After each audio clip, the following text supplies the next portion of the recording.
is Amanda Nietrauer, and this is my presentation on Robert Morris University, Broadening Scope, Broadening Appeal for Better Sustainability.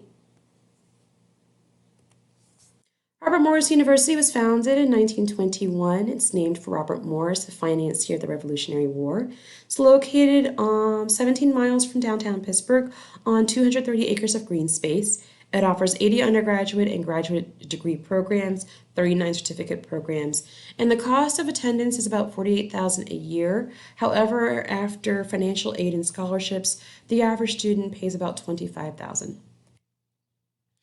RMU was founded in 1921 as the Pittsburgh School of Accountancy for Men. In 1935, it changes its name to Robert Morris School of Business.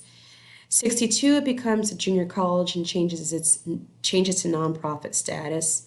In 1963, it purchases its 230 acres. In 1969, it becomes a four-year institution. In 1978, it adds its graduate programs. In 1999, it adds its first doctoral program. In 2002, it becomes Robert Morris University. 2016, it completes the construction of Scaife Hall, which is the third academic building that RMU built in a 5-year period. And in 2019, RMU finishes construction and opens the UPMC Event Center in People's Court. RMU's mission and vision is to be the gateway to engage productive and successful careers and lives, and to be big enough to matter yet small enough to care, to be a student-centered institution and work to transform lives by building knowledge and skills and providing the foundations of engagement and well-being. Institutional values and initiatives. Its values include excellence, global perspective, inclusion, innovation, professional focus, with the 3 core values being collaboration, responsiveness, and transformation. And as RMU approaches 100 years, its strategic plan is the RMU 100, and key initiatives include making RMU a preferred strategic partner, using technology to improve enrollment, improving RMU's inclusiveness, increasing RMU's net assets, and improving brand equity. So RMU does consider any institution in southwestern Pennsylvania to be a key rival. For the purpose of this presentation, we're focusing on University of Pittsburgh and Point Park University. The University of Pittsburgh's mission is to offer superior educational programs, advance the frontiers of knowledge and creative endeavor, and share expertise with private, community, and public partners. Point Park University's mission is to provide innovative undergraduate and graduate education in a dynamic urban setting dedicated to academic excellence, community engagement, and preparing students of diverse backgrounds with knowledge, skills, and experience.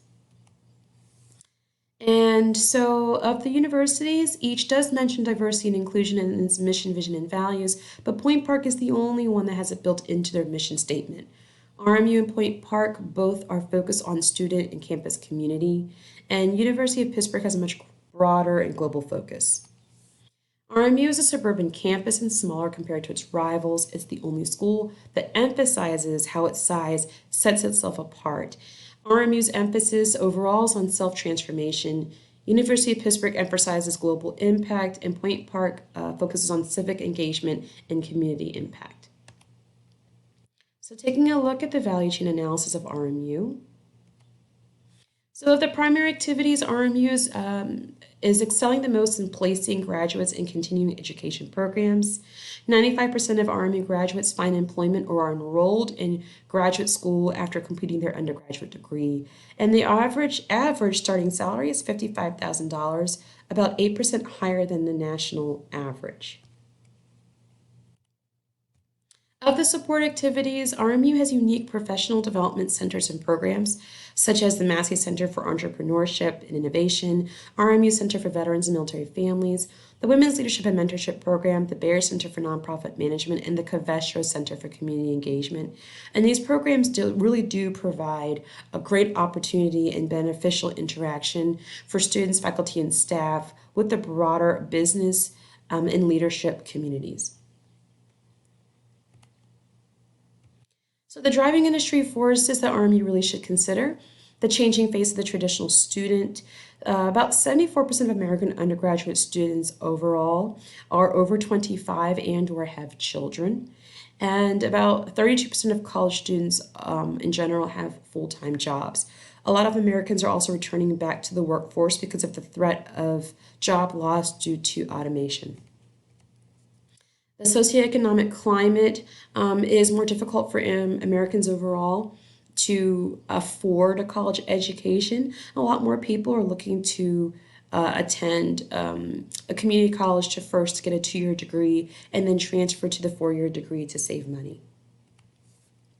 So innovation in teaching and learning, a lot of universities are looking to change the traditional landscape of learning to keep pace with demand of employers, and the students call for more innovation in how they present teaching and opportunities on campus. So 85% of the jobs that today's students will have in the year 2030 do not yet exist. So it's very important that RMU looks to see how it can make sure it's staying ahead of the curve and preparing students for future jobs. So looking at the PESTEL analysis, in 2018, 450 students on campus were from the country of Saudi Arabia. They are full tuition paying students, and that is about 11%. That made up about 11% of RMU's total revenue. And so the U.S.'s diplomatic relations with Saudi Arabia has a big effect on RMU, as well as some of Saudi Arabia's human rights abuses. And so whether or not the U.S. administration continues to be engaged with Saudi Arabia as it has in the past really has an impact on RMU's future. So looking at economic and social, about 7% of RMU's overall income or revenue in 2018 was in the forms of grants and fundraising. So we know that in times of economic hardship, that is a revenue stream that also does dry up. And so in this time of economic uncertainty, it's something that for RMU to really look at in terms of strengthening that or focusing on getting revenue elsewhere. RMU is not considered a very diverse campus. Over 75% of its campus is white. And so again, in trying to attract a broader group of students, RMU does need to look at its appeal and how it can look to attract and retain a more diverse student body. RMU is using technology and predictive analytics to attract more students and to also retain students and help them be more successful on campus. RMU is a green space located close to downtown Pittsburgh. This is a draw, and it's very difficult for students to get to Pittsburgh if they do not have a car. Also, Allegheny County has some of the highest rates of air and water pollution in the entire country, and this could be a deterrent for students thinking about RMU who are not from southwestern Pennsylvania. Robert Morris University was sued in 2016 for retaliating against a female professor, and that professor did win their lawsuit. So again, RMU's initiatives to be a more inclusive campus environment can likely help to eliminate or reduce the risk of these types of lawsuits in the future. And the faculty on campus are members of the American Federation of Teachers, and this is something legally that RMU needs to consider regarding its human resource practices and any financial decisions around employees.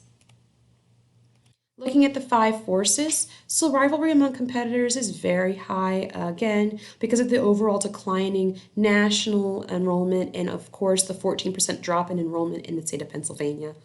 Threat of new entrants is low. In fact, it is thought that 25 to 50% of colleges and universities will close or consolidate within the next 10 to 15 years.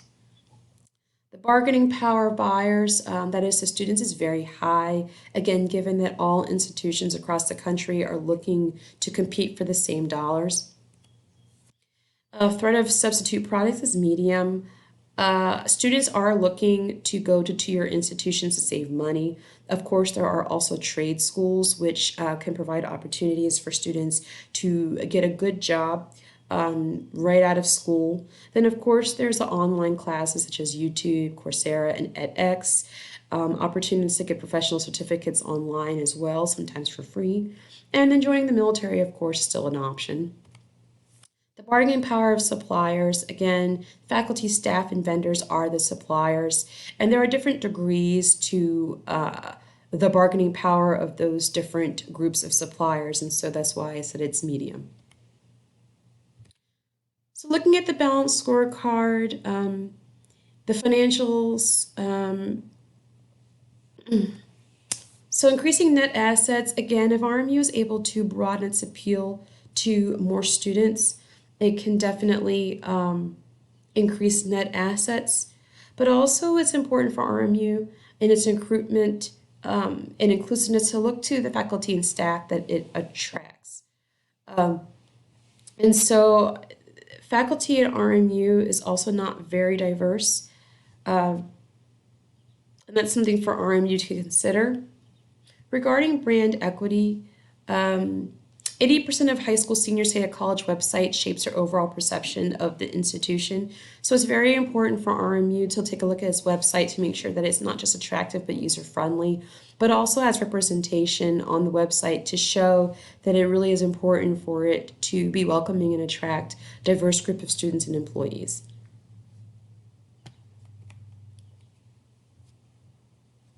Again, and looking for excellence, responsiveness, and transformation, if RMU is able to become a more inclusive institution for its employees, it can help to improve this overall. And also looking to find ways to help employees better engage, to better inform the decisions that the university makes.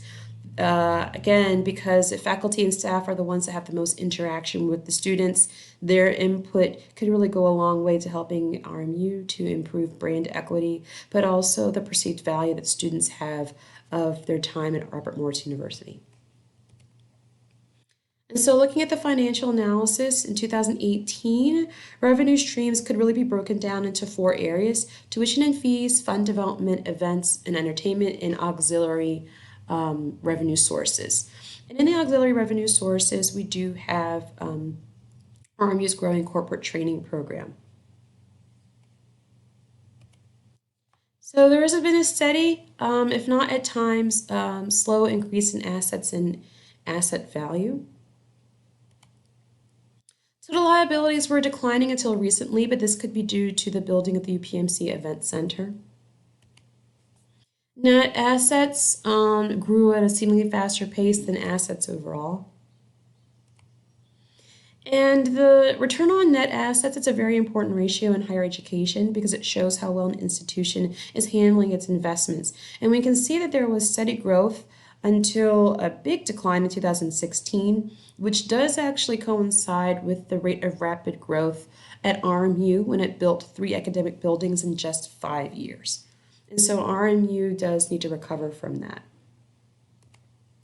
Revenues and expenses grew steadily together. And so again, if RMU is able to increase revenue by broadening its appeal to a more diverse student body, while either keeping expenses the same or finding a way to cut expenses, it can definitely widen this gap and perhaps find ways to better invest its revenue in assets, or put aside money for the future. And then program service revenue, this really is reflective of the tuition revenue that RMU has enjoyed. As you can see, in recent years, growth has really kind of stagnated. Contributions and grants, RMU recently enjoyed a really good year, and so if it can get a handle on this, it can do a lot to secure their financial future. And so RMU's entrance into foreign markets, right now it has international recruiters that visit other countries. The majority of students are from Saudi Arabia, India, and Canada. It does have a robust exchange and study abroad program. And it has the Rooney Scholar Program where they invite scholars from other countries to come stay on campus. They teach classes and engage with students, staff, and faculty. So final recommendations for Robert Morris: they should continue to explore increasing revenue through events and entertainment, but also, again, increasing diversity in student body. Consider opening up a satellite campus in one of the 3 most represented countries. I would suggest Canada because of its proximity. Broadening who its rivals are, touting its certificate programs and the things that it does well, better supporting the non-traditional student, finding ways to lessen dependence on Saudi Arabia,